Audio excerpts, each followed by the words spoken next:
He's coming this way. He's coming this way. Yeah, I didn't see that. I guess he's just picking things up.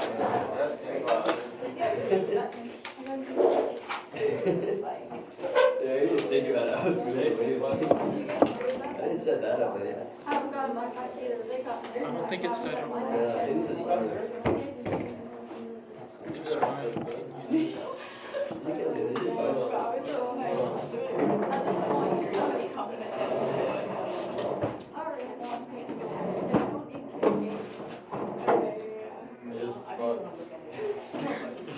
This is fine.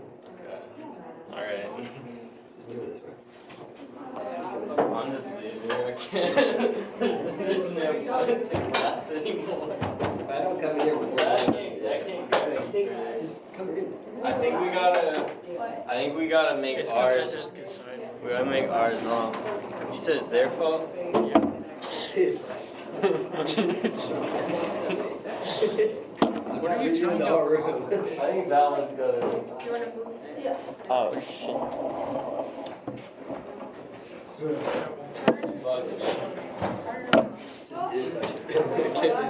It's because that one's good. Oh, it's their fault. That makes the most sense actually. Not gonna get this, not gonna They're the problem. we got smart people in here. Go fix it. What are you wearing? This is from the Astro World merch. Yeah. I'm proud of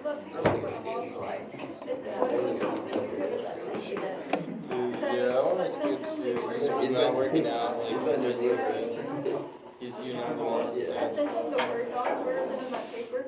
I'm like, what? I'm like, what is the formatting of this? And that's all terrible when I'm looking at the. Yeah, I told him if it doesn't work, figure it out. I sent you the Google Doc. Yeah. Send it to him once. Send it to him again. Well, yeah, but it's not like it's like flying across the room. What do you think we should do, Kane? There should only be one desk up here. How do you know how to do this? Where would the other one go? I mean, In that corner. No, because like that, that's like, See, like, there's not enough room. so imagine this desk was at 45 degrees. That desk would be almost. And look, it's the this paper, right? Really? and look, there's 3 chairs. Scattered about. Do y'all know why there's so many cats outside this building? I see 3 or 4. I saw a poster saying there's like faculty around campus who feed the cats. Terrible. Hey, cats can feed themselves. Yeah, but like we can also feed them.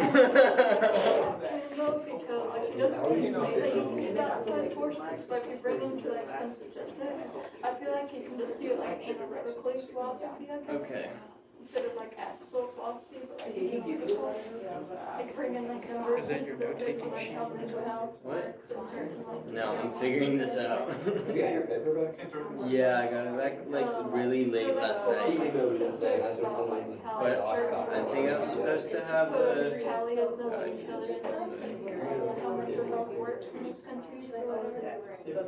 you could do that, it would be great. I want to Yeah. I'm not sure. She doesn't say it, so. I want to vote for that. But also, he doesn't say that if you can't, it's just like something.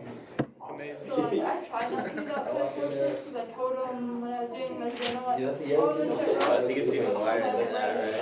Like, that one year goes up to that was like first round. So I'm just like, everything, you just got scrambling that. it's like one table. also with it. There's 11. 12. Hang on, I can't. 3, 2, Oh, I'm hoping that this first introduction is great. 10. 1, 2, 3, I was like, 5, 6, 7, 8, 9, 10. 10. 1, 2, 3, 4, 5, 6, 7, 8. Okay.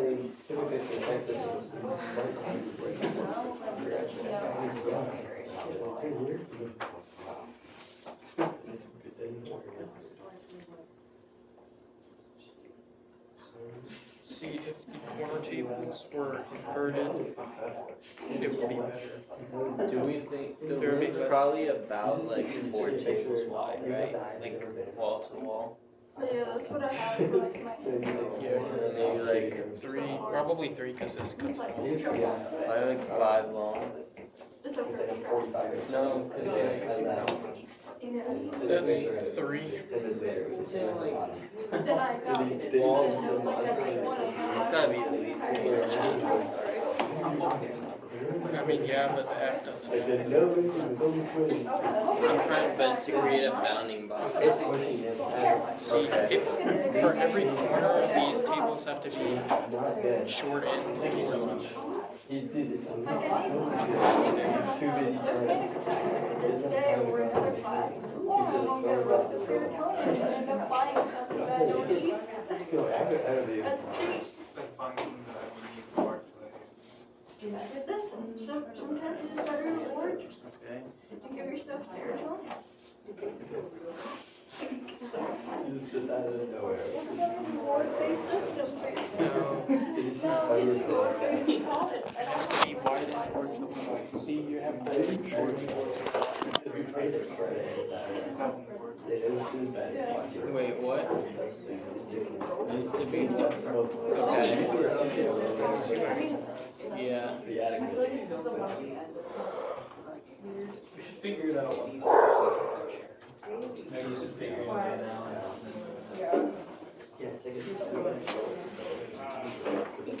Okay, so you're saying. Because You're saying. It's gonna be like that. Yeah. That's It's not This is funny. look. Are you gonna be there Friday? Sorry, Thursday? Okay, so we'll hold your topic for next week. So Isaac, no, we don't. Like that. Okay, we don't have time. But we can think. Okay. His is distinctly political based on the stuff we talked about last week, or democracy. So maybe something not that. Okay. We can do it. But, you know. If anyone here has a topic, Anybody have a philosophy after dark, aka tapping topic? Tapping what? Philosophy. I thought the tap was the religion. No, that's No, religion that's on the beer. tap. So, for those that don't go regularly, Philosophy After Dark was originally called Tapping Philosophy back in Villanova and Memphis. And then when I got here, they let me go to a bar to do this, but they wouldn't let me call it Tapping Philosophy. But Philosophy After Dark, which in my opinion sounds way worse, they were fine with it. So when I say tapping, I mean Philosophy After Dark, because I like the old name better.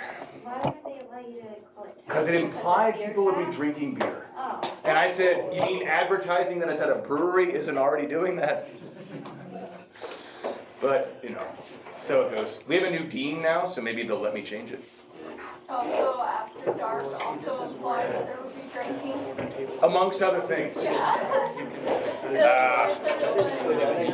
Yeah, After Dark implies a lot of things. It'll be like a 35 degree. Okay, so as more than half of you now know, I have graded more than half of your papers. Because I only have 8 left. So, and if you looked at them, you saw it takes like 45 minutes or so to an hour to actually grade a paper. So it does take me a while because I'm making all the comments that I can because I want you guys to get your fair share. So I know that I've been very, very behind. However, I said the first for your paper due date. You know what I said before? Yeah. What day of the week is the first? Monday. What day of the week would that Friday, what date would that Friday be? Fifth. There you go. Oh, fuck. More time to procrastinate. There you go. So now you're to the 5th, and I have nothing on the docket tomorrow, and I only have 8 left, so if you have not gotten your paper with comments back to me, you will get it tonight or tomorrow morning. Because I'm in the groove now, and I've been making comments steadily, and the papers are, by and large, awesome. Like, I am so impressed with so many of your papers. Like, there have been some really, really cool ideas, and some really, really, really cool examples. One paper, and I don't know if that person would want me to share this, so I won't say who it is, but there was an example I read today that I was floored by, where it was talking about Zeno and motion, and it said a way of understanding how something could appear to move but not actually move would be The Sims. So if you're watching these characters in the game, it looks like they're moving, but they're not, because it's not actual movement, it's just code. So it's the appearance of movement, which is, I was like, oh, that's so good. That's such a good image. So that is to say, like, there have been some amazing, amazing examples and amazing arguments. I'm really, really impressed. It's a really hard paper. Also, I'm going to drop your lowest score. Yeah. So I always drop the lowest score. I just don't tell you at the outset. It almost fell, sorry. That was you? Yeah.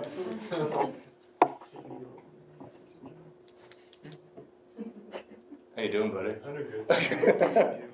So, I drop your lowest score on the exam, but here's the deal. Only if you actually write all 3 papers. And so if you write a bullshit paper, I'm gonna know. Does that make sense to everybody? Yeah, okay. I'm doing that on good faith that you actually are gonna actually do this, but because I'll send it back to you. If I read it, I'm like, you spent 8 minutes on this, rewrite it. So, honest, and do the work, and I'll drop your lowest score. If not, I won't. Yeah. So for the comments, were they made on the Google Doc that you sent back to us? They should be there. Okay. Can you see them? You have to open the Word in Microsoft Because Word. that's what I did What when I have you did the done? transfer, but I could just be being an idiot. So there are so many comments. Did anyone here actually get their comments that they could see? So there was a lot, right? So, yeah, so if you aren't seeing, there should be like comments. For you guys, does it say request access on it? No, it No. didn't. That might be what it is. Like, it's the Yours did? Word- It's like comments in Word, it's not comments in Google 'Cause Docs. I tried. No, yours, I wasn't near an internet connection when I did it. So I sent you Oh, separately. so ignore The other that. ones are on Google Doc. There's a couple people, like if I didn't get internet access, I just opened the document and did it like yours. Okay. So if you got sent like a notification, like check out your, like should show you the comments I and opened it, but I don't have access to the document. It says request edit. just access. request it. Yeah, if Okay, you go in the that makes comments, that like it's like hidden, like you can't go to any of the God damn it. sub-menu. But some people could. Did you guys access it from your Georgia Southern accounts? Yeah. Or- Yeah. It was through my email. It might Yeah, just be.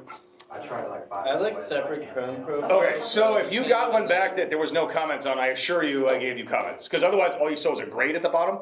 Yeah. Yeah, no. Okay. There are like paragraphs of explanation and stuff. So, request access. Actually, if you can't access it, email me, and then tonight I will respond to emails. I'll just send you a version that I'm hoping you'll be able to do. Cool?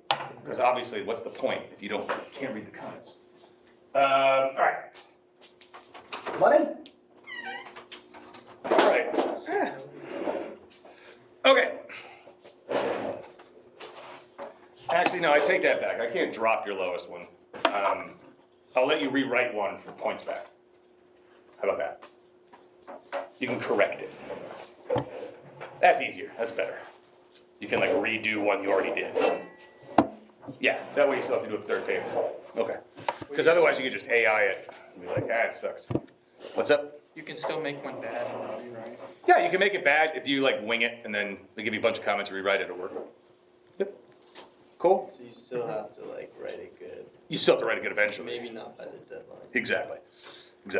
But either way, you gotta, so 3 papers, you gotta do them all, but I'll let you rewrite one for points back, based on comments. And again, I want to apologize, everybody. I know I've been behind on that. So when you guys turn your second papers in, you are my priority. So I will start giving you guys comments back like that weekend. Like, try to make it up to you a little bit that I can. So that's it. Book 6. Moving on. What do we think?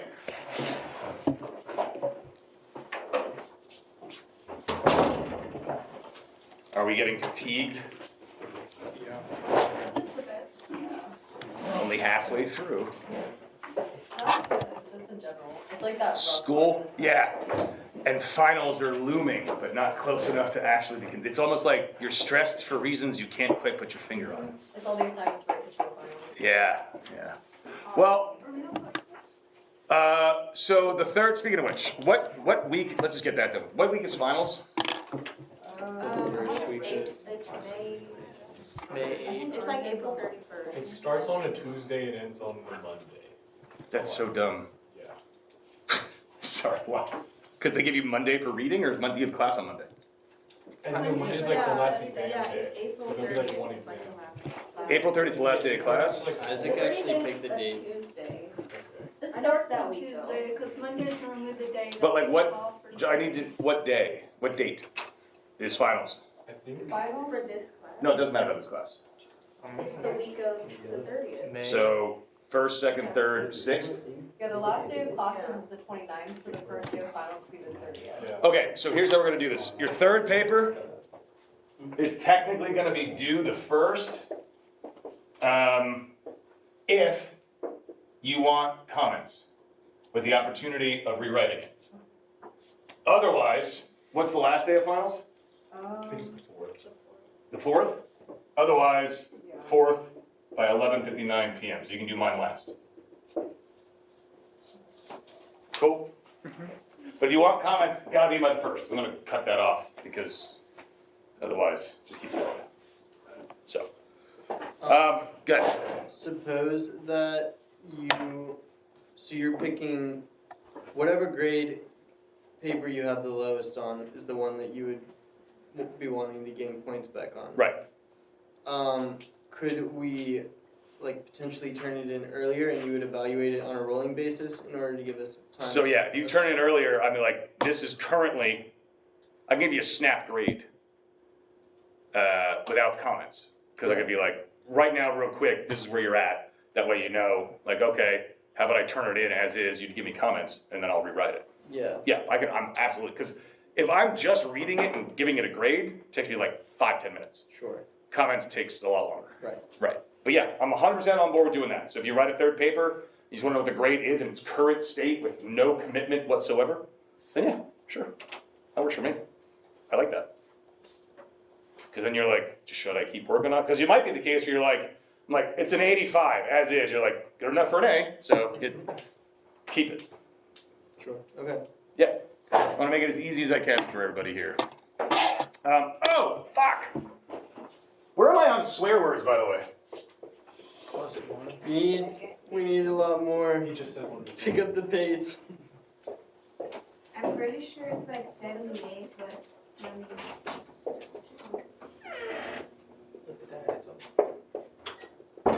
We're waiting for you, buddy. Appreciate it. Religion on Tap is tomorrow. Dr. Curtis, Dr. Sloan, and Dr. Patrick Devotny from Political Science are going to be on the stage talking about religion and elections. And yes, I will give extra credit. Did we get your good first time? I didn't factor it in if I haven't graded your paper yet.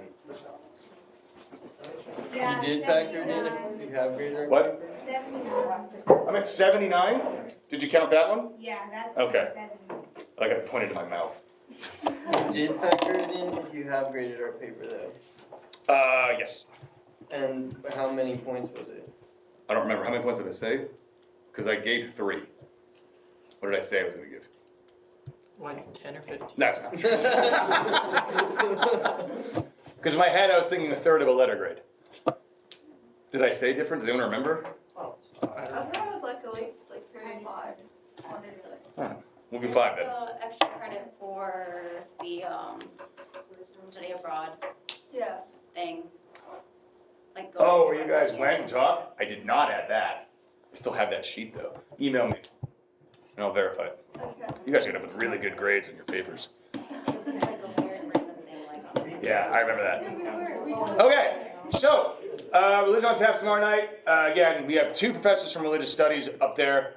I'm just going to be emceeing it, so I'm taking the night off. Well, that's not really taking the night off, but I'll be there. And then again, Dr. Novotny's going to be there. So it's the first time we've had a professor outside of our department join the stage, which is really, really cool. And he works a lot. He just texted me what he's going to be talking about, actually. He's going to be talking about slavery and the use of the Bible in antebellum era, Confederacy to justify slavery, problems with the Mississippi burning. So he's going into like the racist history of controlling elections and things like that. That's what Navon's going to be talking about. So yeah, intense but very important stuff. I have no idea what Dr. Kurt's going to talk about, but he'll be fine, pretty sure. And Dr. Sloan's always a treat. So hope to see you all there. It's going to be fun. I think that's it. Any questions from me? Okay. Good. Yeah? No, sorry. Okay. Did you get your notes? I got the doc, but it's view only. I don't know if you can see comments if it's view. I just requested edit access now. Okay. That really annoys the shit out of me. I'm just gonna go back to like hard copy papers and just writing stuff out. That could be fun. Yeah, It looks cool. it does. So, book 6, we start off, the last time we left off, we were talking about the difference between a philosopher and a simple lover of sights and sounds. And so they go into a discussion of what it means for somebody to be a philosopher, right? And why it is the case that philosophers should be the ones that are ruling. Really quick, just before we get into the actual discussion, he starts describing the traits. So like 485, he says here, let's agree that philosophic natures always love the sort of learning that makes clear to them some feature of the being that always is and does not wander around between coming to be and decaying, right? This is something I touched on last time, where it's like, if I know something, it is. It cannot change, it does not shift, right? If things, like for instance, that's why we cannot know anything about the actual physical world, because the actual physical world is always in a process of changing and becoming. So when I say that I know that tree, I don't really, because it's already different, right? Same thing with Heraclitus and the river, right? To say that I know that river, well, it's not really possible because the river's changing constantly, right? Whereas the number 2 does not, right? So, he says truth belongs to wisdom. Philosophers cannot love falsehoods. This is at 485D. And that is a question I want to ask first. So he's saying that philosophers should be rulers. And then he says that philosophers cannot love falsehoods. And yet, are rulers allowed to lie? Yeah. What do you guys make of that? It's a contradiction. Seems like a contradiction, right? And he doesn't really talk about it here. So what do you guys make of that? How do we square that? Yeah, go ahead, Avery. You're allowed to lie, but you can't enjoy lying. No? So we're lying out of like necessity then, Yeah. basically. Something that we don't actually want to do, but we realize we kind of have to. Okay? Yeah. So like going off what he said, because it mentioned like way earlier that rulers lie for like the benefit of its citizens in its city and whatnot. So like technically, if you're following along with that, philosophers can lie if they're the rulers. If you're following the continuation of what was established in the previous books. Yep, and we are, right? So it's this idea like if I know, and Socrates lies constantly, right? Also, here in this section we're going to read, Socrates describes himself as a philosopher, indirectly. He's talking about how it is the case that all these people who otherwise have the qualities required to become a philosopher fail. They become corrupted. They don't make it. And he even says, in my case, the reason I was able to do it is because I have a guardian angel that stopped me from doing all the bad stuff. Right, but that's the closest Socrates comes to like claiming to be the kind of person that actually has wisdom or knowledge.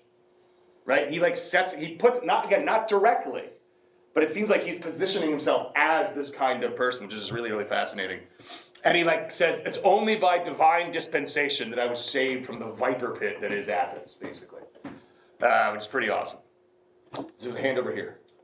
Yeah. And if you were talking about reconciling a lie or something like that, you could take it from a more utilitarian perspective and say whichever lying or not lying, or lying in the truth, whichever results in the least amount of harm and the least amount of pleasure.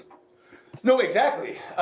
So this is one of the things that Socrates says in that regard. He's like, look, I lie all the time to people, but I'm lying to get them to the truth. Right? So I recognize, and this is a good lesson to be learned by anyone who's going to ever engage in any kind of political debate, if you actually care about making positive change. Most people, especially people that are holding not necessarily extreme views, but like very stringent views, right? Like they're very stubborn or steadfast in their beliefs and they're not willing to move. They're not going to listen to you if you come out with the truth. Like if you come out and say like, you're wrong, I think you're wrong, here's why you're wrong. You're never going to get inside. You're not going to, break down the walls. You have to deceive them. You have to let them think that you're on their side, right? Listen to them. And then once they've let you in, then you start pulling all the threads. And then it all collapses. But if I just come in charging, like Thrasymachus, everything shuts down. But Socrates, if you watch him, he's very, very, very sneaky. He's like on your side, and he's like pushing you to say more and more and more. And all of a sudden he's like, well, wait a minute. No, you can't say that. Because you said all these other things earlier, and they don't work together. And the person's like, what? And then they're kind of screwed, right? So deceiving someone isn't necessarily bad if the purpose of the deception is to get to truth or to the overall betterment of society. But in order to know that, you have to already be a philosopher. Because otherwise we run the risk of lying when we shouldn't. Right? Yes? That was reminding me of like Jordan Tucker on Daily Show, and he would go to Trump rallies and like they would talk about their views. And he was like, he can make fun of them, but they didn't really know he was making fun of them. Yeah. But they would talk about how they felt. Also, there's an Instagram account called The Black Menaces at BYU, and they talk to people about like, they'll just ask them questions like, why haven't you had a female like leader or whatever? And he's very nice to them, and it kind of snowballs into them saying extremely bigoted things. They're like, no, wait, I didn't mean that, So. Yeah, they'll just ask a question, the person will give a crazy answer, they'll be like, okay, thank you, and then they'll just move on. Yeah. But they don't like follow up with it? No. It's just to get them to say these things? Yeah. So another thing we didn't even talk about because it's not in the Republic, but Socrates has a rule, even though he's allowed to lie, the person he's talking to has to actually say what they believe. And so that's like the first step. So you see, actually it is kind of reflected in the Republic because he's like, the rulers are allowed to lie, but you're not.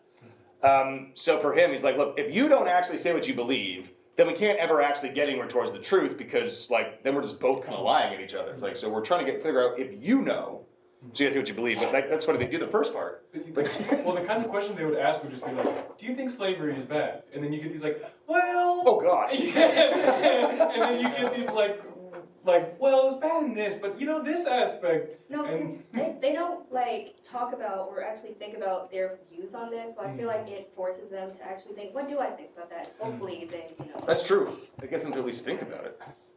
Yeah. It's probably true of everyone, though. That they haven't thought about their beliefs? Yeah. Oh, yeah, definitely. That's Socrates' entire point, right? And that's the whole point of Plato's philosophy, is that the vast majority of us either A, have never even thought to think about things that we believe, or B, think that we have, but we really haven't, right? Like we think that we have the reasons that are solid and sound and can withstand questioning, because of course it can, right? There was actually a kid on campus, I saw him, he was over by Russell Union, and I was so tempted to say something, but I didn't because there was literally no one talking to him, so it was fine. But it was some kid who had this booth that said, the truth of critical race theory. And yeah, I stopped. And then I looked around, I was like, man, it's gonna ruin my day. They put up a flyer out in the bulletin. Yeah, so what I wanted to say was like, so have you ever read any of the books that you're saying are wrong? Nope. And he's of course gonna say no. And I was like, that would be like someone who's never read, I'm assuming you're Christian, that'd be like someone who's never read the Bible telling you the Bible's wrong. Would you think that that person knew what they were talking about? Right? So it's this idea Like I wanted to do it, but What's this turning point, USA? it was a college kid. No, but they're like affiliated. Oh, really? Good Yeah, I God. think I know. Jesus Christ. Contempt prior to investigation. Exactly. Just read the stuff you're going to critique, for fuck's sake. All right. So, speaking of that, the problem that he sees, and so he's like, yes, of course we should philosophers, and philosophers are going to be, he lists a number of traits, right? They're going to be courageous, they're going to be intelligent, they're going to be, as he puts it, for some strange reason, attractive. He doesn't really explain that one. Aristotle has a better reason for it, but I think it has to do with the fact that in ancient Greece, for Plato,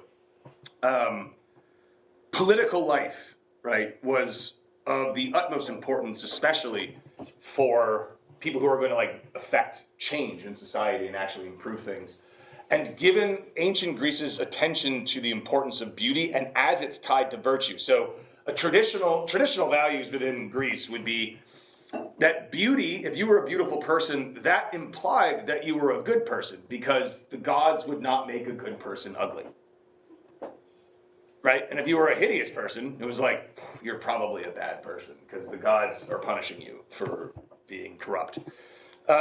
So even though most people recognize how silly that would be, in political life, attractiveness matters as far as getting elected for things and being persuasive to people. People will just listen to people. And people don't trust people the uglier they are. There's like studies that have shown like the uglier somebody is, the less people are likely to trust them. Just on the surface. Yeah. I think if that was Plato's explanation, it would be kind of odd given that like what he talks about later when like people call philosophers useless. Yes. That it's an issue with the society. Yep. So it'd be weird. That's Aristotle's explanation. That's what I was trying to. Yeah. Because it would be weird if Plato used that. It'd be like, well, you shouldn't be saying that they have to be attractive because that's sort of a limit of the society that they're in, and not something that they should have to like conform to. True. And on top of that, Socrates was hideous. Mm-hmm. So it'd be very odd for Plato to hold the view that he would need to be attractive to be a philosopher, given Socrates' position. Even Aristotle, if you're in my intro class, you know this, but even Aristotle, when he says you have to be attractive to live the best possible life, of all the things he lists as external goods, like wealth, health, good friends, good family, being a man, Aristotle gets crucified for that one. He says you have to be attractive, and that's the only one where he goes, well, you don't have to be. And he doesn't say why, but it's like, well, because he knows that Socrates was hideous, and so and everybody knows that he knows that, so he can't like say you have to be when Socrates is obviously the model. So we have these people who have all these qualities, right? They're virtuous, courageous, etc., just. But the problem is, this is at 485 B. Where's this one at? This must be a learner. Philosophers. Oh, I turned the page, my fault. All right, so this is at 487. I apologize.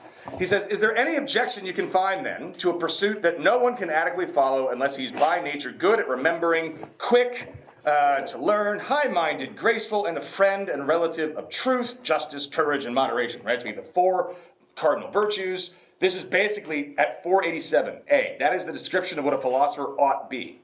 Are there any objections why this person should not be the ruler, why we should not seek these people out? And Adeimantus replies, and this is a very famous reply.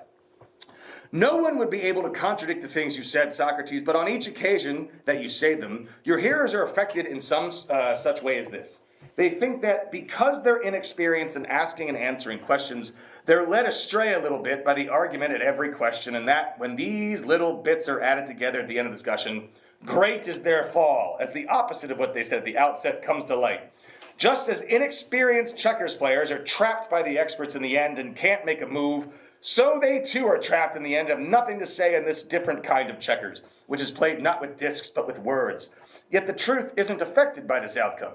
I say this with a view to the present case, for someone might well say now that he's unable to oppose you as you ask each of your questions, yet sees that all of those who take up philosophy, now this is really important for all of you, because he's talking about you.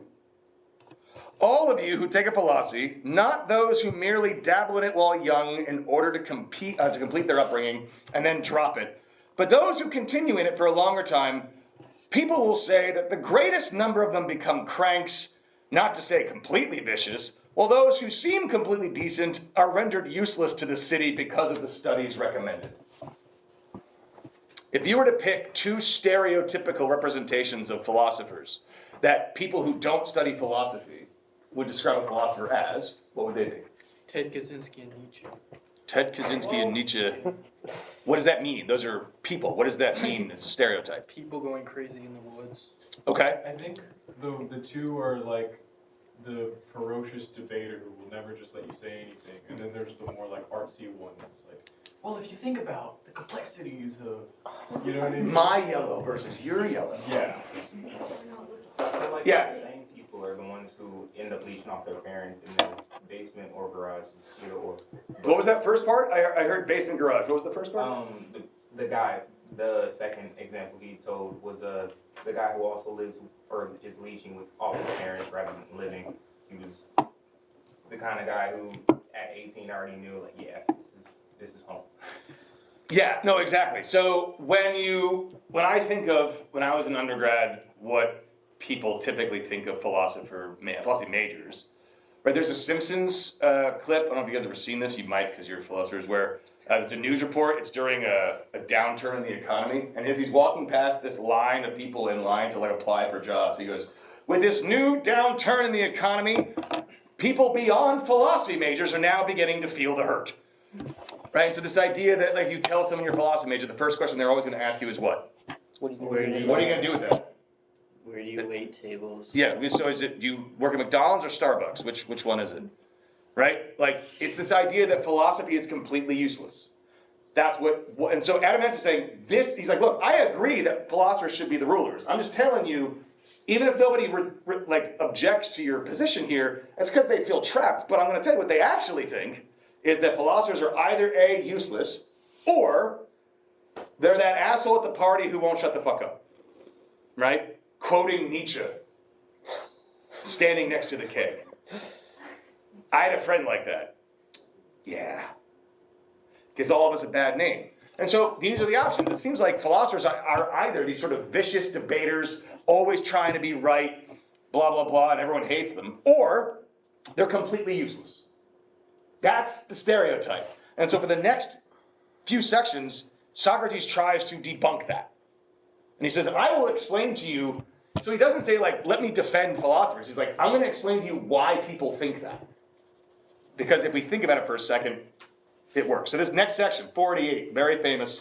But before we go, have you guys experienced that? Or have times changed and people are, like, more open to philosophy? No, my dad didn't want me to pick it up.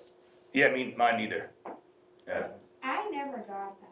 Really? People always say, when I say it, they're like, oh, you want to be a lawyer? That's all they say. Yeah. That's good. That's a change. That means there's some kind of, I mean, not necessarily the lawyer part, because like there's obviously many things you can do. Yeah, but that's the new, like, well, for me at least. Sure. That's the new, like, first thing that they say. Okay, that's a massive change, because when I became a philosophy major, that wasn't, I mean, yes, it was the thing that you did, but like everybody just assumed that, you gave up. Yeah. Yeah, it is a law thing, but it's also like, please go into law because I know you're not going to be able to do anything else with that. Oh, it's like law school or nothing? Yeah. Oof. That happened to me at Ethics Bowl when I was telling one of the judges that I was studying philosophy, and he was like, go into law, it's just so much better. And I was like, I don't want to. Is he in law? I think he was. Okay, that's different then. Because What's the alternative? Academia? well, academia, barely any of our majors actually end up going to grad school. Most of them end up working. We have a bunch of kids who, actually, Dr. Fry has a list of like past graduates of the past 3 years with everything that they're doing. So if you wanted to see like what jobs people have gotten from Georgia Southern, go talk to Dr. Fry and she will show you. She'll tell you. I don't have that. I've never even seen it, but I know she collects that data every year. I like fill in certain things. I have heard about it. Like I've read articles about it becoming like a more popular major for like certain types of business employers, like in consulting and stuff. Yeah. Just because of the critical thinking lens. So there was a new stat where MBA programs, and I mean top ones like Cornell and places like that, there's a massive increase percentage-wise in philosophy majors going to MBA programs. right? Because businesses, if you're getting an MBA, you're not going to be like a cog, right? You're going to like be an entrepreneur or to think outside the box, like upper management. And these businesses are starting to recognize the value of philosophy because people just can't write anymore. They can't think anymore. And these philosophy kids come out and with the MBA on top of that, so they understand the business side and the philosophy side. And so it's been a massive uptick in these like premier schools. And whenever they start everything, and so then it will start shifting up too. Yeah, so it's business, law, obviously, politics, like working for like political groups, political think tanks. Yeah, there's a lot of stuff, yeah. Dr. Eden always brings up the two like, Stand-up comics. Yep. But yeah, my experience is like I actually very rarely like actually talk about philosophy with like certain friends, and I just like joke around. But then whenever they ask what my major is, and I tell them I'm a philosophy major, they're like, oh, that makes sense. Even though I'm not, I'm not one of those people that talks to everybody about philosophy. I explicitly don't because I just like to hang out. And then they're always like, oh, that makes sense. Like, all I do is make jokes. I had a similar experience to that. It's happened to me twice. So Dr. Rance and I play a lot of music around town. And twice now, this like local person came up to me and they're like, so is this like your full-time job? And I was like, no, I'm a professor. And they go, in what? And I go, philosophy? They go, oh, that makes sense. It's like, what does that mean? And then Dr. Ransom, you say like, he's a philosopher, so they go, no. He's just a musician. He was born with a banjo in his hand. But yeah, that it's happened twice to me where they're like, no, you're not a professor. Philosophy. Oh, okay, that makes sense. And I'm like, I want to know like what it is that makes sense, because I also don't know what that means. But yeah. But either way, you see like these stereotypes were exactly the same in ancient Greece as they are now. Like nothing has changed in 2,400 years. Yeah. Like, at least talking to like people my age, because like older generations, yeah, they don't really view philosophy positively. But when I talk to my friends, they're like, I can never do that. That's so much reading. And I'm like, you're pre-med. Like, what do you mean? like, I don't want to do that. What do you mean? And when you do get a job at a hospital, let me know where that is so I can go somewhere else. Yeah, I'm like, girl, you have to memorize like chemical sequences. I'll read this, thank you. Yeah, no, I mean, it's always the people who don't really do philosophy or read philosophy that say the most about how it's not useful. Yeah. Right? And this is sort of what Plato's getting at, is that, so he starts here at 488. He says, I'll explain to you why people think it's useless first. He says, imagine that there's something like the following happens on a ship or on many ships. The ship owner is bigger and stronger than everyone else on board, but he's hard of hearing, a bit short-sighted, and his knowledge of seafaring is equally deficient. The sailors are quarreling with each other about steering the ship, each of them thinking that he should be the captain, even though he's never learned the art of navigation, cannot point to anyone who taught it to him, or to a time when he learned it. Indeed, they claim that it isn't even teachable, and are ready to cut to pieces anyone who says that it is. They're always crowding around the ship owner, begging him and doing everything possible to get him to turn the rudder over to them. And sometimes, if they don't succeed in persuading him, they execute the ones who do succeed and throw them overboard. And then, having stupefied their noble ship owner with drugs, wine, or in some other way, I don't know what that is, they rule the ship, using up what's in it and sailing while drinking and feasting in the way that people like that are prone to do. Moreover, they call the person who is clever at persuading or forcing the ship owner to let them rule a navigator, a captain, and one who knows ships, and dismiss anyone else as useless. They don't understand that a true captain must pay attention to the seasons of the year, the sky, the stars, the winds, and all that pertains to his craft, if he's really to be the ruler of a ship. And they don't believe that there is any craft that would enable him to determine how he should steer the ship, whether the others want him to or not, or any possibility of mastering this alleged craft, or of practicing it at the same time as the craft of navigation. Don't you think that the true captain will be called a real stargazer, a babbler, and a good-for-nothing by those who sail in ships governed in that way in which such things happen? Right? So he's basically saying, like, imagine, and obviously the ship is a metaphor for a city. Yeah. And so notice that all of these politicians, they all claim that they have the answers. They all claim that they know how to solve things. And what he's getting at is like, they're not actually in possession of that knowledge at all. They're just really good at making it seem like they are.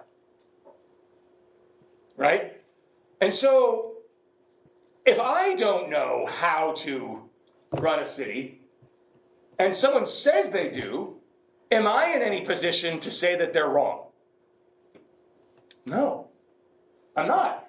If I literally, like, think about it this way. When you go to your dentist, and your dentist is like, you got 7 cavities, what is your response to that? Okay. All right. Like, are you in any position to say that they're lying? You have no idea. Like, I one time did, because I had a cavity, and then the dentist's like, all right, so we're going to drill that one, but there's a bunch of space between the 2 teeth, so we're going to drill the other tooth next to it, fill that one, which will close the gap, and there you go. I was like, wait, hold on. You're going to drill into my tooth even though I don't have a cavity? And they're like, yes. I was like, no, you're not. I'll deal with that later. But this idea, like, I don't know if that's a good strategy or not, right? I don't even know if that was going to help me or not. I just didn't want to pay for it. Because it could have. It could have been great, but I don't know. So you go to your dentist, you're like, whatever you say, man. Your dentist could be a quack.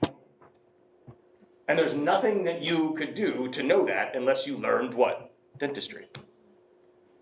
So if someone comes in talking a big game, like if your dentist does, I don't know how your dentist operates, but mine seems pretty confident, right? They're like, here's what's going on with your teeth. I'm going to fix them. I'm like, all right, good. I'm with you. That's what's going on here. We have these people who are like, I know how to sail. I've been around. I've sailed seas. Give me the reins, and I promise I'll take us to the golden land. And then people were like, that sounds awesome. I really want to do that, so I'm going to go. Yeah, Melissa. So is it kind of like that thinking of fake it until you make it? It's like fake it until you make it, but you don't actually make it in the thing that you're faking. So pretty much life. You're just faking the whole time. Yeah. Okay. Right? So you don't actually know how to sail, and then you're faking it, and then you make it as like a captain. You're now in charge, but that doesn't mean you know how to sail. Yeah. Fake it till you make it. For anyone who's interested in grad school, that's going to be your life for 7 years. Right? I advise against that. Don't fake it. Just don't say anything if you don't know anything. It's a big difference. Yeah. What if you just get really good at figuring out who's faking? In order to figure out who's faking, wouldn't you have to know? Well, no. See, so going back to the dentist thing, my grandfather was at the dentist the other day getting a filling or like a special tooth thing. Crown?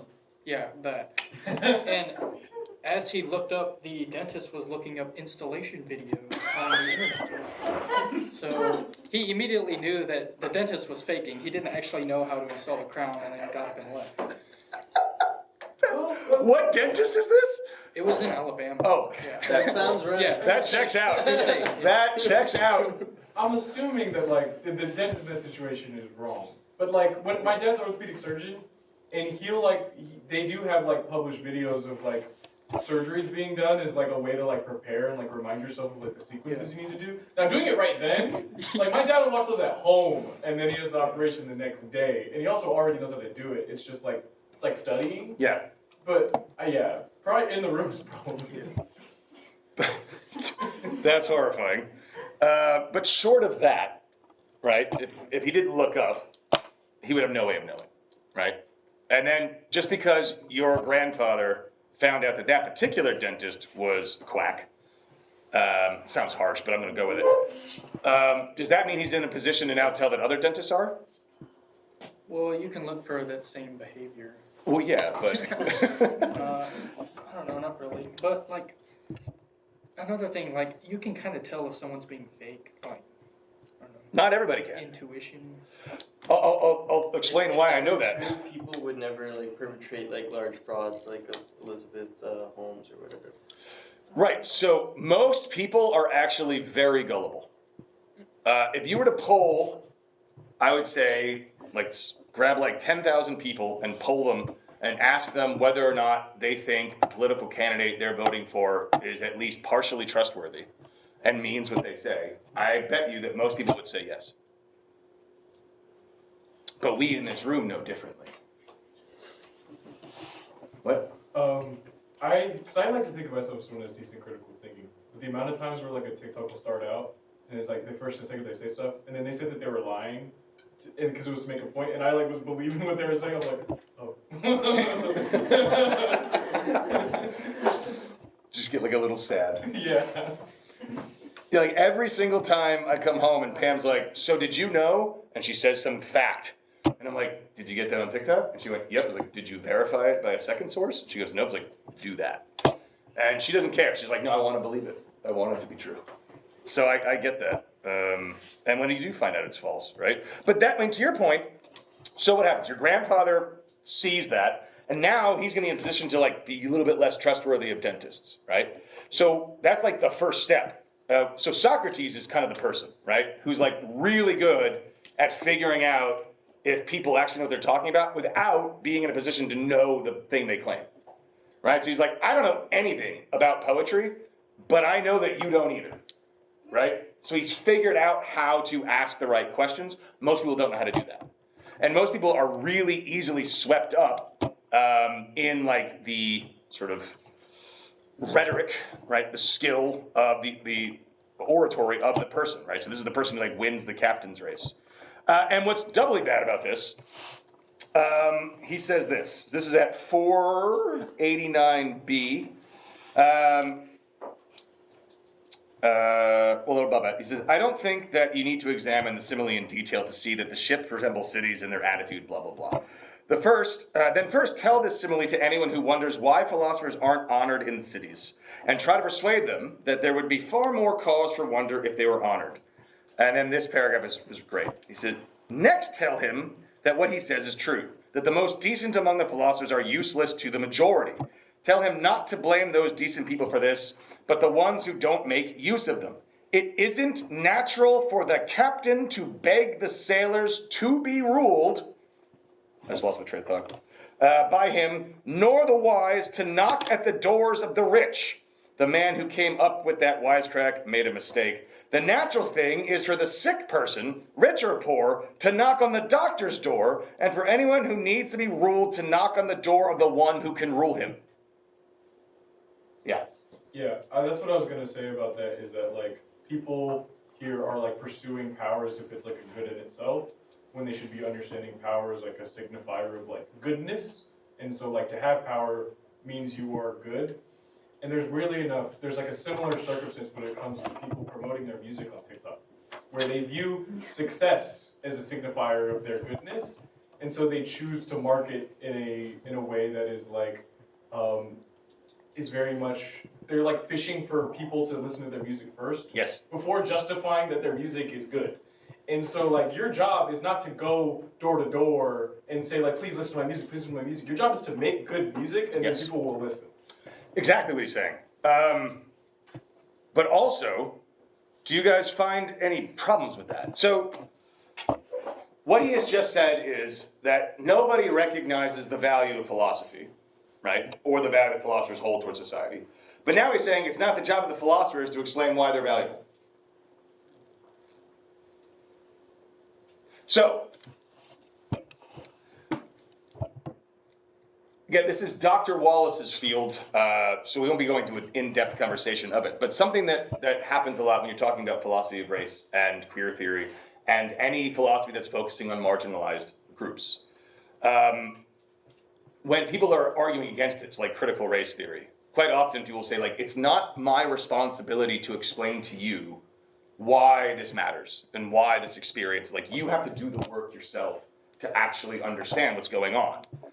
So most people won't, so what seems to be happening here is most people won't go up to the person, like the kid I mentioned at the beginning of class, who's sitting there saying critical race theory is wrong when he hasn't read any of the works, right? But what seems to be the case is he's not saying, so Plato's saying, if someone asks you, and you are the expert, do you then have a responsibility to teach them? I would hope so. What do you guys think? So it's not your job to go door to door. On that, the two philosophies align. But if you're an expert and someone knocks on your door and asks you to explain something, and they're doing it in good faith,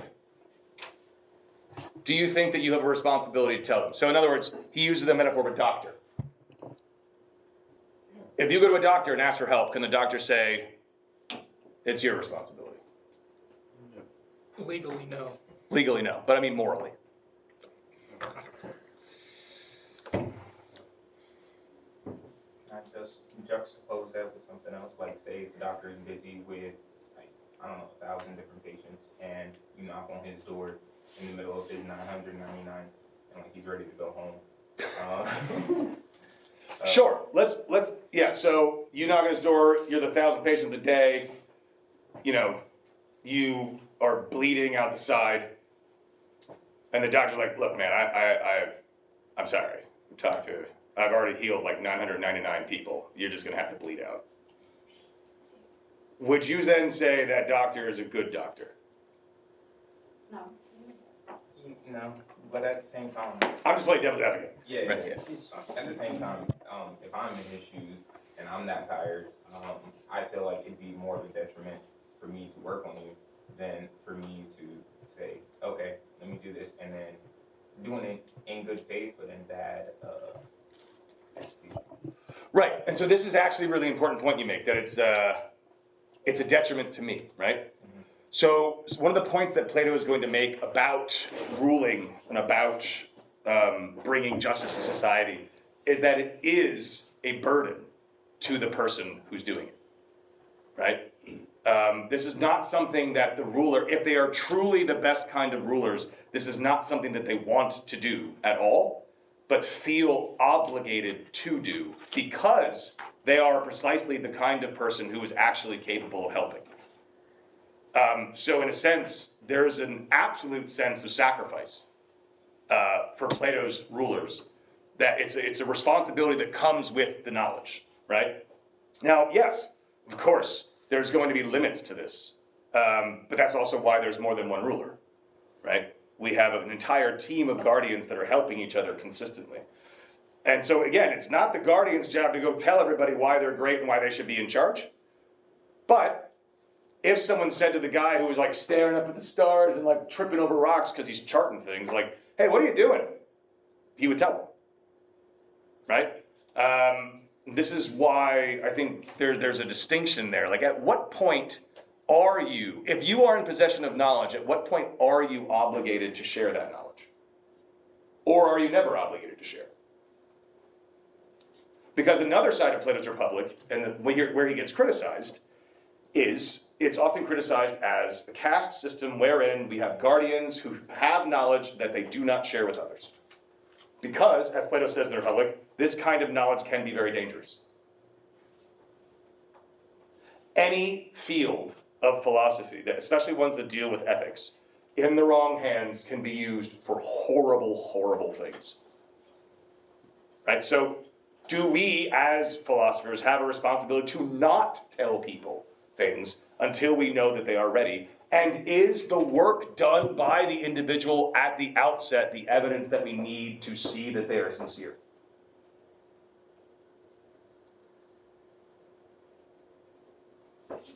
I don't know.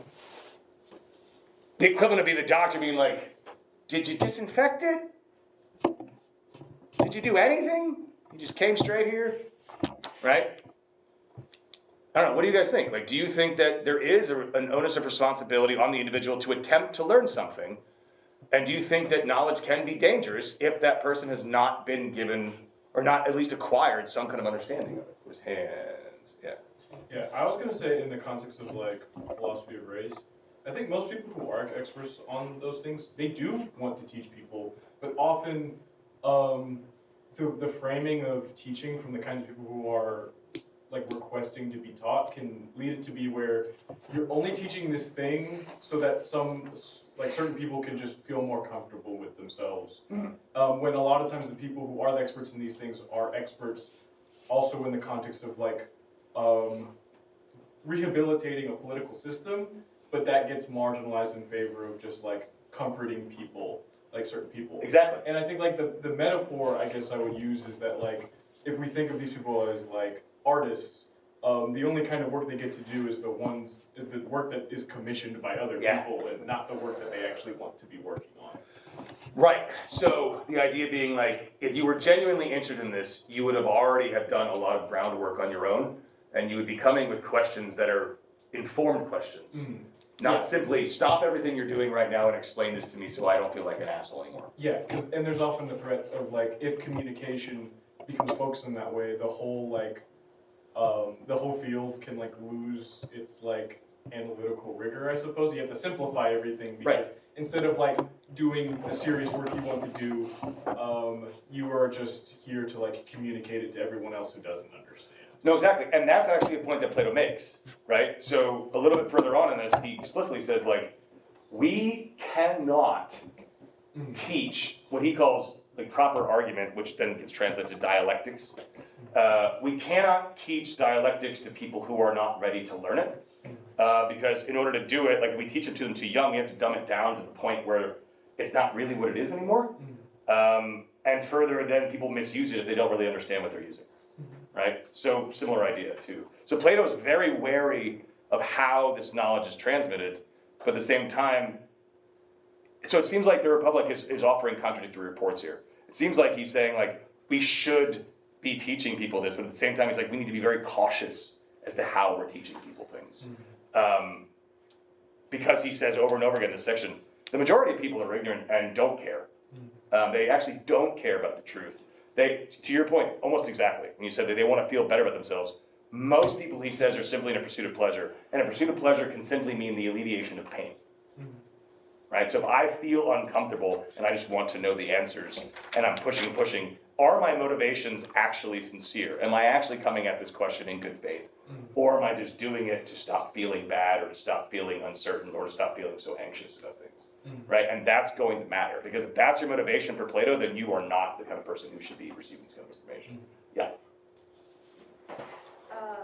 It's really hard because, like, yeah, knowledge can be bad in the wrong hands, but also it can be detrimental to prevent or like police who gets to know things, because people are going to think what they're going to think, and if they don't have the truth, then they can form their own opinion that is even more detrimental than what the truth could have been. You know, I don't know where the line is, but I think that's something that is very important. No, I agree with that as well too, right? Because if it is the case that the Republic is just seriously like walling off knowledge, that's a massive problem. So yes, we should be imparting knowledge as best we can, but in the wrong hands, it can go very badly. Case in point, the Republic is the foundation of fascism. Like, the ideas that form the foundation of fascism come directly from this account of what a government should be. They didn't read it right. They didn't interpret it right. They took the ideas they wanted, and because they didn't have a full understanding of what Plato's actually trying to get at, you end up with this massively, horrifically corrupted system.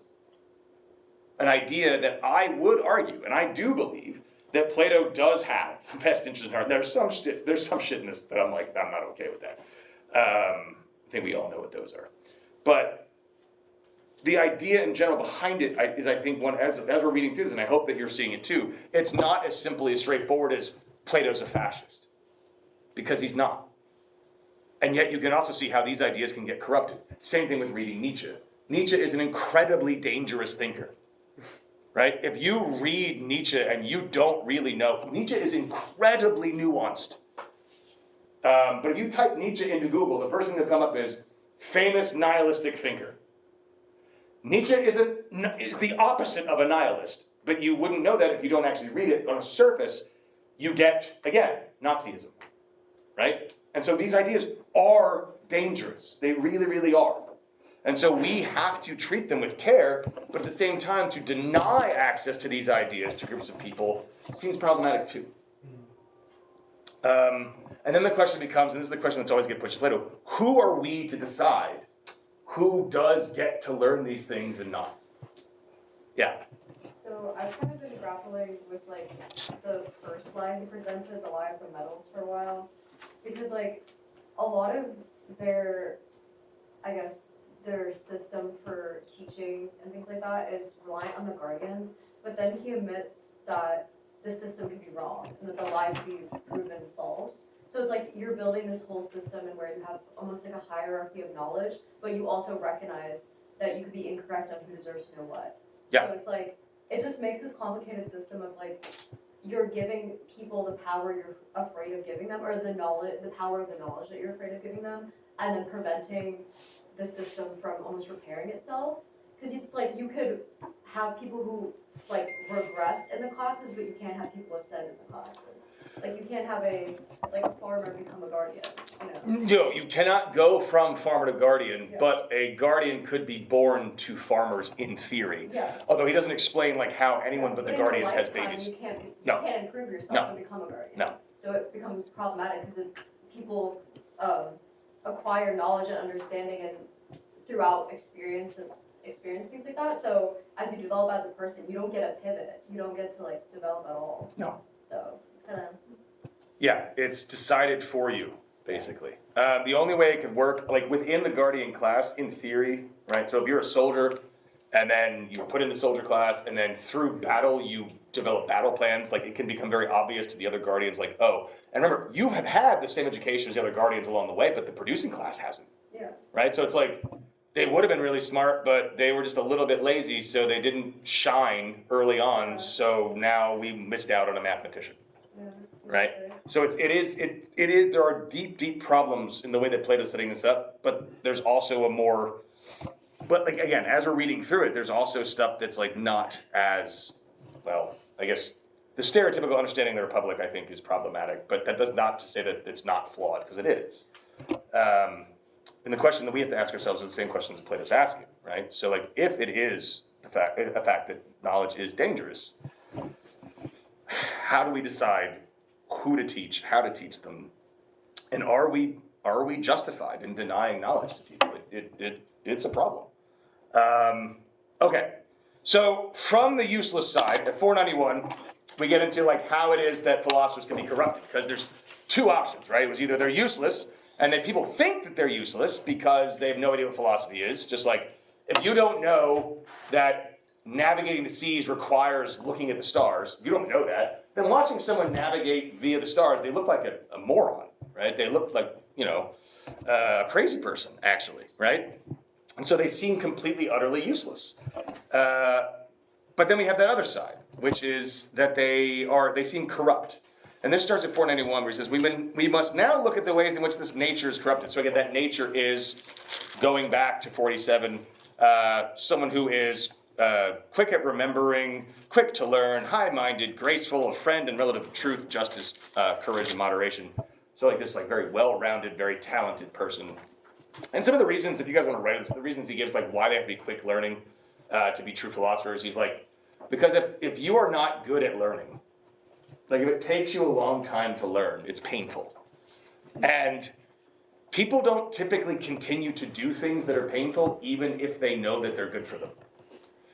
So like working out. Everyone who starts working out, it sucks when you start. But then some people are pretty quick to getting past the pain part, and it's not that it stops hurting, but you start enjoying it. And then there are people who just never enjoy it, and then they might last a month, and then they'll always stop. Right? You have to get to the point where you actually enjoy doing it, otherwise you'll never reach your full potential. So we have those people, but how do those people get corrupted? Because it seems like it's destroyed so many people, while only a small number, he says, escape this fate. So in what ways is this nature corrupted, Adeimantus asks. He said, I'll try to enumerate them for you if I can. So we keep going through. He says, what will surprise you most when you hear it is that each of the things we praised in that nature, that is the nature of the true philosopher, tends to corrupt the soul that has it and to drag it away from philosophy. By this, I mean courage, moderation, and the other things we mentioned.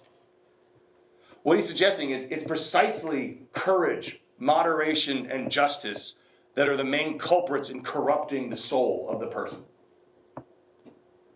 Which is a bit interesting to say. And also, adding to this, that corrupt us, as beauty, wealth, physical strength, relatives who are powerful in the city, and all that goes with these. He says, how is that possible? He says, we know that the more vigorous any seed, developing plant or animal is, the more it is deficient in the things that are appropriate for it to have when it is deprived of suitable food, season, or location.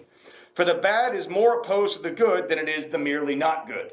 In other words, if I am somebody who is super, super, super strong, and that's really useful to me because I'm able to like do my job better and live in society, etc. And I don't get my way, how much damage can I do as compared to the person who's not very strong and isn't really useful on the job? More. Way more, right? If I'm a super courageous person, which means I can overcome my fear and stand on the battleground and I can face the enemy, and I do this because I'm on the right side of the battle. But then I get betrayed by my generals and my politicians, and they steal my house from me when I'm at battle. Have you guys ever seen Gladiator before? Raise your hand if you've seen Gladiator. Okay, wow, really? I guess it is an old movie. Anyway, big time general Russell Crowe, while he's away, they basically burn his farm, kill his kids. Happens right at the beginning, don't worry. So, you can see how someone of that demeanor who has that skill of courage could say, fuck this shit.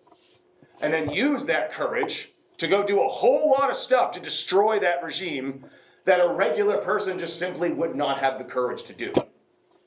It's precisely the thing that made them great that can make them so evil. Right?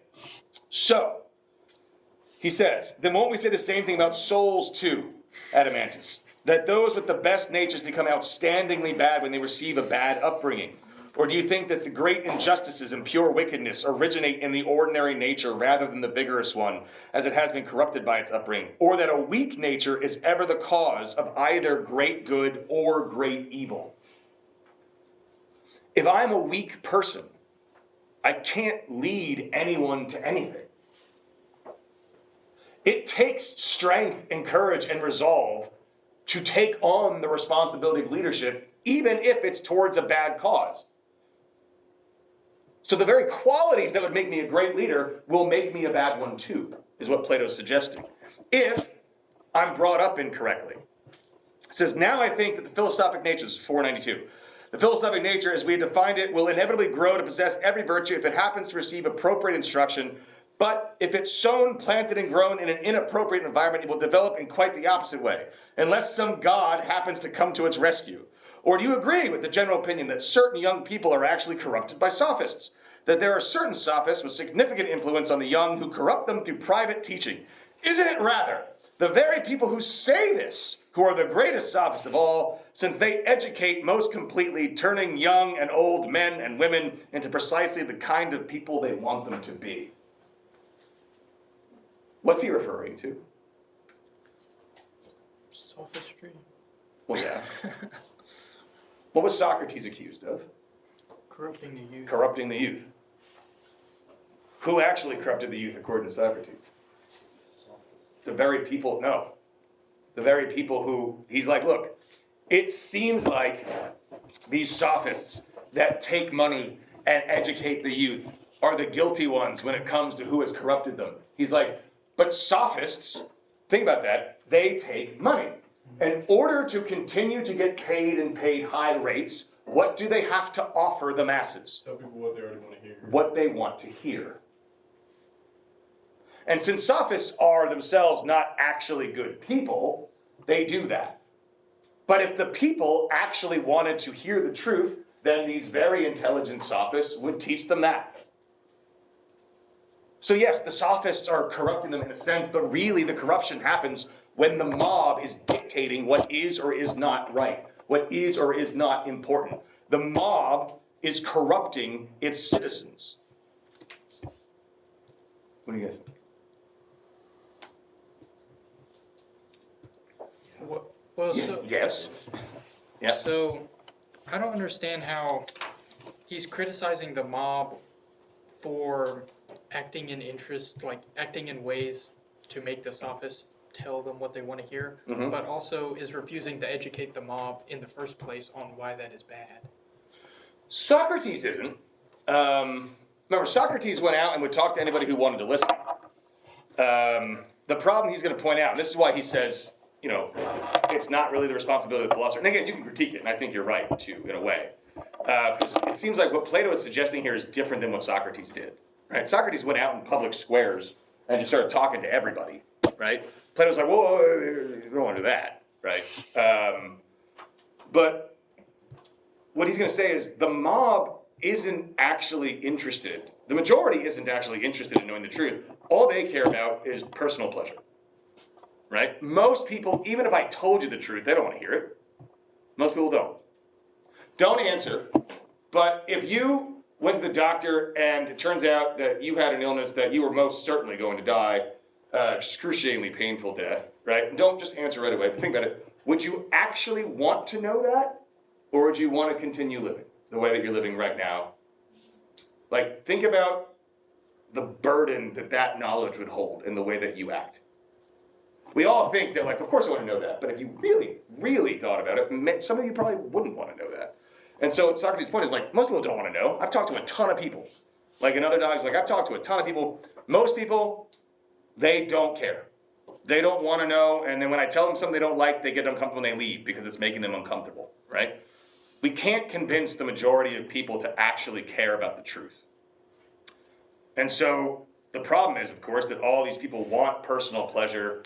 They live in a society that rewards certain things and discredits other things. And so the sophists who want to make money in the society are going to teach them how to do the things that people think that they want to do, right? I see your point, though.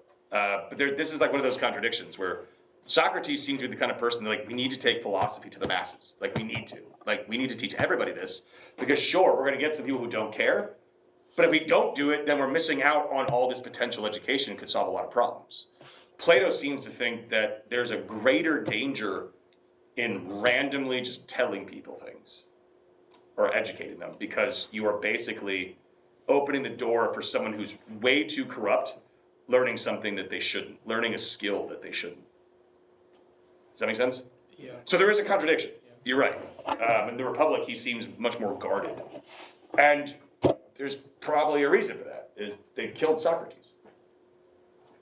Yes? You're saying that the mob's opinion informs what the sophists teach the youth, but, like, aren't the mob or society's opinions informed and shaped by the leaders, the guardians, whatever? Your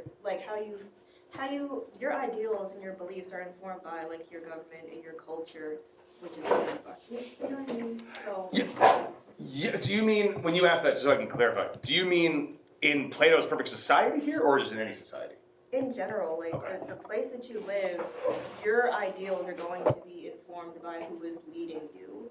So for him to say that it's the mob's fault for what the sophists teach, like, why does the mob think the way that they do, is because of how you've designed your city and how you lead your people.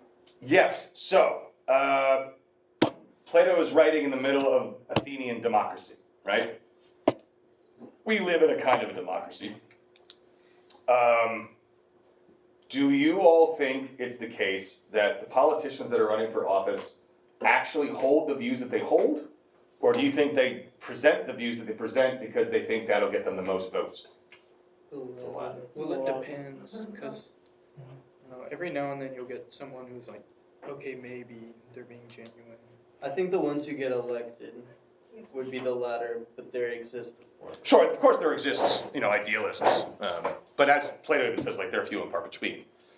But to your point, what Plato's saying here is, like, ideally, yes, the rulers should be dictating the morals of a society. But in the societies, they even say, like, are there any, Adeimantus asks, like, are there any constitutions or any forms of government you can think of, Socrates, that, like, the philosopher would do well in? He goes, that exist? No.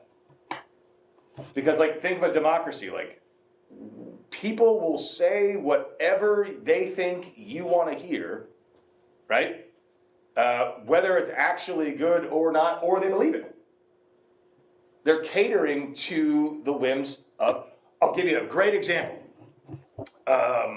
Many of you don't know, because it's sort of,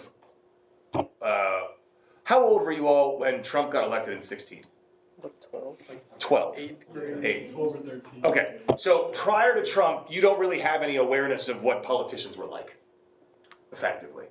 Well, I've watched some Bill Clinton speeches. Well, yeah, but you didn't live in that world. Right, I did.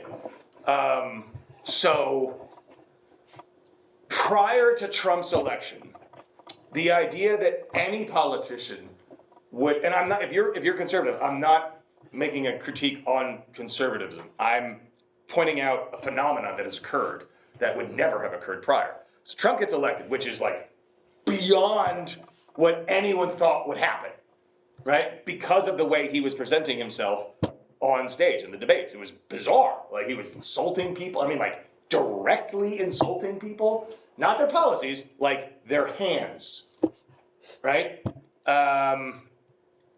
Did he ever make fun of Marco Rubio's ears? Did he? I think so. Because, oof. Like, how he missed that one, I don't know. But, so, after Trump gets elected, and all of a sudden, politicians on that side, right? They're all acting like Trump. They're all saying Trumpy things. Those politicians never said Trumpy things or acted Trumpy. I'm gonna keep doing it because it's fun. Right? They never did all that. And then all of a sudden he did. People respond to it in a positive way, which again was unexpected. And now everyone does it because everyone wants to get elected. It's exactly the kind of thing he's talking about, right? And so now we end up with the presented morals of our soon-to-be elected politicians are just simply giving the people what they want. And if Plato's right, the people have no idea what they're talking about. It's a problem. So, what ends up happening is, you have these people who otherwise would be great philosophers, and yet the sophists that they're going to learn stuff are teaching them the values of the mob, which is going to praise power and glory and attractiveness and wealth above all other things. And so slowly, based upon the influence of the majority, which then influences the sophists, which then influence these would-be philosophers, these people who would have been good at philosophy are corrupted. And then use their powers that could have been used for good for evil. And they become politicians. But not good politicians, politicians within the corrupt system. And they just propagate that system over and over and over again. And what's further is that even if, it's doubly bad, because not only are they in society, but let's say you have a kid who's like withstanding the temptations that are being put in front of him and the pressures. His family is going to want to use that talent that they see in their son in the ancient world or daughter in the modern world for their purposes. So he's going to get immense family pressure to become a senator and to bring honor to the family. Most of you probably don't know this, but Plato is here, and this is at 494, is talking about himself. He came from a very rich, very famous family in Athens. And he was being groomed to live a life of a politician which was going to bring honor and power and glory more so to his family. And instead, he ran into Socrates. Right? So he's actually talking about his own life here. So people, what he's getting is, people corrupt would-be philosophers on purpose. Because they're saying things. So this is at 494D. He says, and if someone approaches a young man in that condition and gently tells him the truth, namely that there's no understanding in him. So this is like if you were to approach somebody who's like not good at philosophy, is what he's getting at here. Actually, let's start a little above that. He says, what do you think someone like that will do in such circumstances, especially if he happens to be from a great city in which he's rich, well-born, good-looking, and tall? Won't he be filled with impractical expectations and think himself capable of managing the affairs, not only of the Greeks, but of the barbarians as well? And as a result, won't he exalt himself to great heights and be brimming with pretension and pride that is empty and lacks understanding? This right here is the description, this is the consequence of a kid who's been like sort of fluffed up by his family, but for the wrong reason. So he's like thinking too much of himself. And if someone approaches and says there's no truth, no understanding in him, and that he needs it, and that it can't be acquired unless he works like a slave to attain it, do you think that it will be easy for him to listen when he's in the midst of so many evils? Far from it. And even if a young man of that sort somehow sees the point and is guided and drawn to philosophy because of his noble nature and his kinship with reason, what do you think those people will do if they believe that they're losing their use of him and his companionship? Is there anything they won't do or say to him to prevent him from being persuaded? Or anything they won't do or say about his persuader, whether plotting against him in private or publicly bringing him to court to prevent him from persuasion? Here he's talking about Socrates. If I was the patriarch of a well-to-do family in ancient Greece, and I had a son with all the promise to be a senator, and some weird dude who speaks in riddles, like has somehow magically corrupted my son, and he's speaking nonsense now, I am going to use every ounce of power to destroy that individual. Because I am so corrupted that I don't see it as bad. I see what's going on as bad. You have to remember, people are not Bond villains. By that I mean people do not do evil things for evil reasons. People do evil things, but they think that the things that they're doing are good. And so putting Socrates to death, the people who brought him on charges like genuinely believed that Socrates was a menace to society. He was questioning the traditions of Athens. Socrates was questioning democracy. That's what he goes to death for saying, like, I think we want to rethink this democracy thing. We're in a democracy. So obviously, we're going to be like, I don't know if you should question democracy. Like, if someone came in here and was like, I'm pretty sure democracy is, like, the worst government, and they try to, like, convince us all of that, like, I would hope that you would be, like, a little wary of this person, right? So it's not like, we have to stop thinking of Socrates' accusers as these, like, evil on purpose. What Socrates is saying, what Plato is saying through Socrates is like, this kind of corruption is the product of ignorance. And it's too far gone because society is so corrupt that it's completely just tainted this person's soul to the point where we don't even realize we're doing something bad anymore. And when we're told that we're going down the wrong path, that we're using our powers for evil, not only do we not listen, but we look upon those who tell us that with disdain. Or, if we're that far gone, pity. You probably have experience of telling someone you're a philosophy major, and they're in like a major like, I don't know, engineering or business. And they're like, philosophy, huh? Yeah, okay. I got that a lot, right? This idea that like, not only do they not know what philosophy is, but they think they know it so well that they like feel bad for me for doing it. That kind of attitude, that condescension, that lack of awareness of the value of philosophy is precisely what corrupts these people. And so then what ends up happening is, Plato says, and this is at 495 CD, he says, the people that should become philosophers don't, because they end up getting corrupted, they become like horrible politicians, which then opens the door for a bunch of people who aren't actually good at philosophy to become philosophers, thereby reinforcing the myth that philosophy is useless. Because bad philosophy is useless. So you would have had good people doing philosophy, and it wouldn't have been seen as useless, but because those people get corrupted, because philosophy is considered useless, then only useless people end up doing philosophy, producing useless philosophy. That's the problem, and that's what happens.